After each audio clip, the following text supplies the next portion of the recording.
Essa é a nossa fé. Como nós tínhamos feito o desafio, eu tenho certeza, absoluta certeza, de que Deus respondeu a nossa oração, porque o Espírito Santo confirma em nós a vontade dele, ele confirma no nosso espírito que aquilo é a verdade. Você sabe que Deus chamou Abraão e com Abraão tentou fazer um povo, uma nação pura, separada de todos os povos. Uma nação que ele mesmo chama de primogênitos, que ele mesmo considera dízimo dele. Mas essa nação se corrompeu, seguiu os Baalins, Baal, e foi, obviamente, pagou o preço por essa rebeldia. Mesmo assim ficou um remanescente. E desse remanescente fiel nasceu Jesus. Muito forte. E Jesus então veio, deu a vida dele, sacrificou a vida, consumando a obra que Deus prometeu a Abraão. E ele subiu aos céus. Fez o trabalho dele, digamos assim, Jesus veio fazer o trabalho sujo, que é dar a vida dele, só sacrificar, carregar o pecado, carregar a imundície de todos nós. Mas depois que ele ressuscitou, ele ascendeu aos céus e cumpriu a promessa dele, que enviaria da parte do Pai o Espírito Santo, o Consolador. E esse Espírito, para a glória de Deus, nos trouxe aqui. E trouxe para esse povo que está nos assistindo nesse momento, essa gente que está crendo no mesmo Deus de Abraão, de Isaac e de Israel. O Deus que prometeu a Abraão com juramento. Deus prometeu com juramento. E esse mesmo Deus se realiza no remanescente que é os filhos de Israel pela fé em Abraão, na fé de Abraão. E esse juramento, ele diz que é impossível que Deus minta, né? E a prova as pessoas estão tendo agora, né? Elas acabaram de receber o Espírito Santo, estão vendo a glória de Deus e vão desfrutar dessa bênção e vida para sempre, né? Não sem lutas, né? Mas por causa desse Espírito que foi derramado agora e desse renovo que acaba de acontecer, agora há uma nova disposição, um novo ânimo para enfrentar essas lutas e vencê-las, né, Bispo? E nós somos essa nação hoje. Nós somos aqueles que, em quem o Espírito de Deus, em quem Abraão é continuado aqui na terra. Verdade. Nós somos os descendentes de Abraão na fé. Quem são os de Abraão? Os da fé. E os da fé são os que sacrificam, como o Senhor falou. Os da fé são aqueles que são entregados, aqueles que estão, como Deus, que é o Deus dos montes, nós somos o povo dos montes, o povo do sacrifício, o povo da entrega. Então, esse povo tem a garantia, o juramento da resposta, da bênção, da presença de Deus aonde Ele for, aonde a gente colocar os nossos pés, nós vamos conquistar para a glória dele. Eu tenho aqui um texto muito forte que fala sobre o sentimento de Deus. Sentimento de Deus.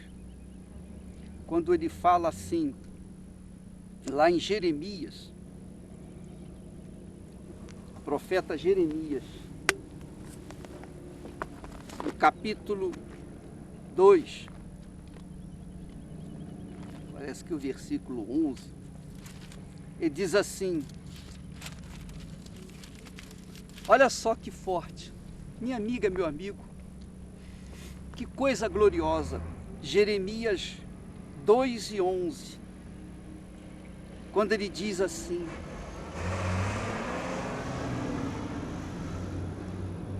quando ele diz: houve alguma nação que trocasse os seus deuses, posto que não eram deuses? Quer dizer, houve alguma nação que trocasse, que tivesse trocado os seus deuses, posto que ainda que não eram deuses?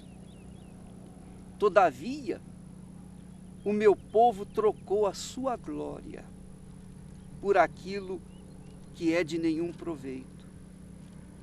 Aí eu fiquei pensando assim, poxa, Deus, na sua infinita grandeza e glória, Ele não precisa de nós. Nós é que precisamos dele. O que Deus precisa da gente? Ele é Deus, já é Deus.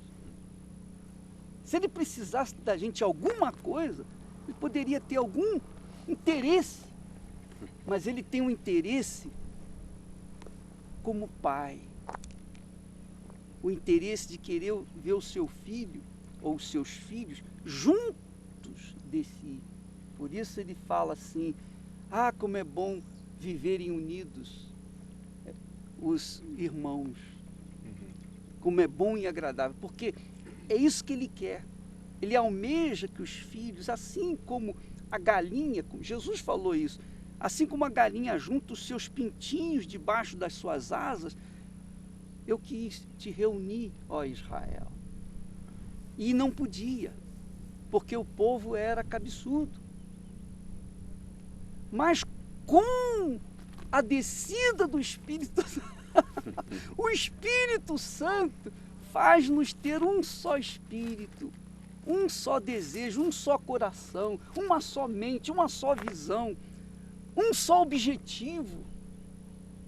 O Espírito de Deus é que faz possível os nossos corações serem um. Livre desse egocentrismo, né? Desses interesses próprios. O senhor vê que Deus é o próprio sacrifício, é a essência do sacrifício, porque o sacrifício é esse, é viver em função, e tudo que ele faz é para nós, em função de nós, né? Para que não haja sofrimento, não haja dor. É como o senhor colocou, qual o interesse que ele tem? Ele é o Todo-Poderoso. Ele diz que ainda que ninguém o glorifique, ele vai continuar sendo Deus. E mesmo assim, como o senhor acabou de ler, o povo de Israel estava trocando por outros deuses, como infelizmente muitos têm feito. Né? O sacrifício de Deus, bispo, é se sujeitar a esse corpo aqui. E ele faz isso. Mas muitas pessoas não sujeitam os seus corpos, o seu corpo a ele, ao Santo de Israel. Não se abrem para ele. Não se ofertam. Ele se ofertou por elas, mas elas não se ofertam por ele. Pois é.